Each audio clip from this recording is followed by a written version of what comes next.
Abonnez-vous et cliquez aussi sur la petite cloche de notification pour ne rien rater de nos prochaines vidéos. N'oubliez pas de partager aussi la vidéo et de la liker. Afrique N24. Le gouvernement légitime du Togo et la DMK. Déclaration du 3 octobre 2022 de la DMK et son écosystème. Le Togo à l'épreuve des grands bouleversements mondiaux, maintenir le cap sur la souveraineté intégrale. L'écosystème dynamique Monseigneur Podzro, DMK, réuni en Assemblée Générale Extraordinaire en visioconférence le mercredi 21 septembre 2022, suivi du séminaire de sa coordination nationale le 25 septembre 2022, a procédé à l'évaluation du bilan de la révolution électorale et pacifique du 22 février 2020 dans le contexte géopolitique mondial et particulièrement dans l'espace communautaire CEDEAO.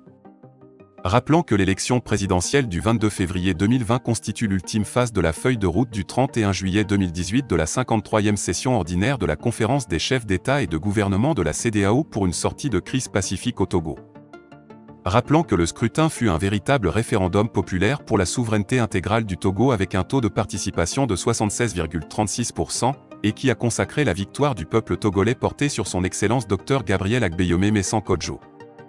Rappelant la ligne politique du gouvernement légitime du Togo et de notre écosystème de même que toutes les précédentes déclarations sur la nécessité d'un profond changement sur le plan politique, économique, social, culturel au Togo. Prenant en compte les bouleversements géopolitiques mondiaux et particulièrement dans l'espace communautaire CEDEAO.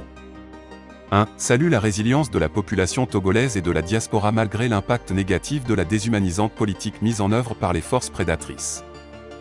2. Déplore que des manœuvres politiciennes soient mises en œuvre pour détourner l'attention de la population des vraies questions en lien avec le retour de la confiance dans notre pays arrimé à la question sécuritaire, à la cherté de la vie et à d'autres défis sociaux notamment en cette période difficile de rentrée scolaire, sur fond d'agitation stérile autour de l'agenda républicain.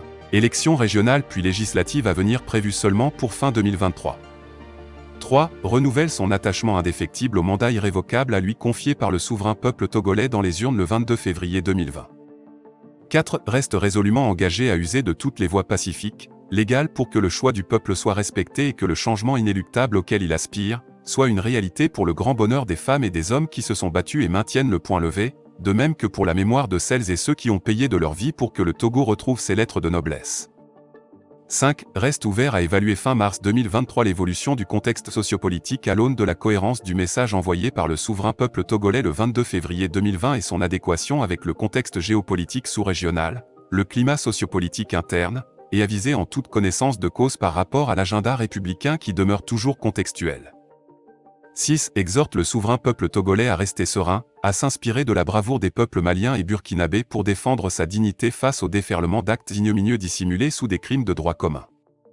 7. Adresse ses vives félicitations au président légitime du Togo, son Excellence Dr Gabriel Agbeyome Messang Kodjo, au patriarche de la nation, son Excellence Monseigneur Philippe Fanoko Podzro, au gouvernement légitime du Togo et à ses chancelleries, aux coordinations nationales et internationales de la DMK de même qu'aux patriotes de tous horizons pour leur bravoure et leur dignité, et lance un vibrant appel à la cohésion et à l'unité de toutes les filles et tous les fils du Togo tout entier, afin de mettre fin au règne de l'arbitraire au Togo.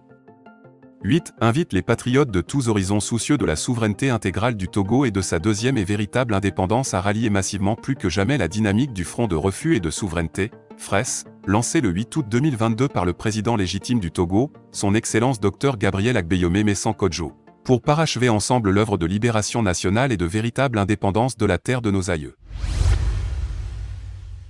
Likez la vidéo si ce n'est pas déjà fait. Laissez aussi votre point de vue en commentaire.